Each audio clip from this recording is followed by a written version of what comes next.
मैंने सब कुछ गलत किया। ये बहुत यादगार हो सकता था। तुम लोग मुझे माफ़ नहीं करोगे, लेकिन फिर भी मुझे तो सज़ा मिल ही गई। देर से तुम्हें कॉल्स और मैसेजेस कर रही हूँ। रुबाब के वालिद ने रुबाब को बिल्कुल सही मशवरा दिया था कि अगर वो अपने जज्बातीपन से इस वक्त अलर्ट कर देगी अदील को, तो कभी भी उसके खिलाफ कोई बड़ा सबूत उसके हाथ नहीं लग सकता। उसे अपना दिमाग ठंडा रखकर तमाम मामलात का जायज़ा लेना चाहिए और तब अदील पर हाथ डालना चाहिए जब वो पूरी तरीके से फंस चुका हो। अगर देखा जाए तो रुबाब वही गलती करने जा रही थी जो बहुत सारे लोग करते हैं। गुस्से की हालत में वो फैसला करती और वो फैसला गलत होता। अदील को कोई नुकसान नहीं पहुंचता, बस ये होता कि अदील को उस घर से निकल जाना पड़ता। बाकी ना रुबाब का डूबा हुआ पैसा वापस आता और ना ही उन्हें ये सारी तफसीलात मालूम होती जो उनको बाद में मालूम होने वाली हैं। रुबाब अपने वालिद के समझाने पर बिल्कुल वही कुछ कर रही है जो कि उसका बाप उसे बता रहा है। अब उसकी पीठ पीछे उसका बाप खड़ा है। अगर रुबाब कोई भी फैसला करती है तो वो अपने बाप से पूछ कर करती है और दोनों ही कारोबारी जहनियत रखते हैं। घाटे का सौदा तो कभी भी नहीं करते। इस बार अदील बहुत बुरा फंसने वाला है। उसकी वो सारी रकम जो उसने बाहर के मुल्कों में बाहर के अकाउंट्स में रखी हुई हैं, न सिर्फ वो रुबाब वसूल कर लेगी बल्कि उसे जेल की हवा भी खानी पड़ेगी। और साथ में उसके माँ बाप का घर बिक चुका है। उसके माँ बाप को भी रोड पर आने से कोई नहीं रोक सकता।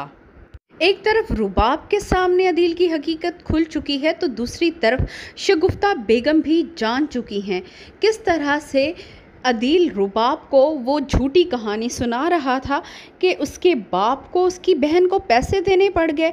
वो भाई तो लालची हैं ही नहीं, ना उनको किसी चीज़ की ज़रूरत है। अपने बाप की मजबूरी की खातिर वो मजबूर होकर अपने माँ बाप को यहाँ पर लाया है। हालांकि देखा जाए तो अदील सारा कुछ ही खुद हड़प कर चुका है। अपने छोटे भाई का हिस्सा भी खा गया और सारा कुछ वो शाह को देने वाला है। शाह का मुंह बंद करना भी ज़रूरी है, वरना वो सब कुछ रुबाब और मंसूर अली को बता देता और उनके बाद अदील का जो हशर होता ये भी अदील खुद अच्छे से जानता है।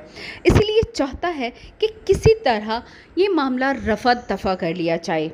उसे इस बात की भी फिक्र नहीं है कि मुस्तफ़ा और शर्जीना किस हाल में रह रहे हैं और पैसों की उन्हें किस कदर ज़रूरत है।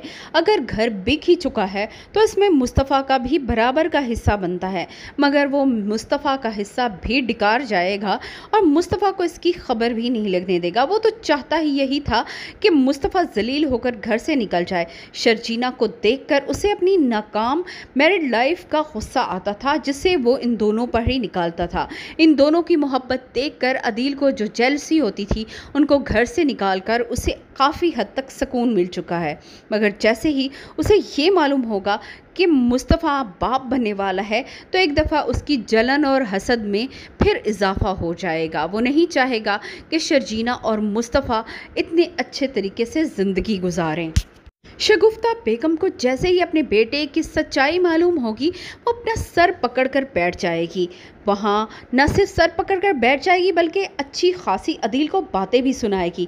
बजाय इसके कि अदील इस बात पर शर्मिंदा होता, वो आगे से माँ को ही आंखें दिखाना शुरू कर देगा और उन्हें बताएगा कि उनका घर मामूली सा घर था और थोड़ी सी रकम के एवज़ ही बिका है।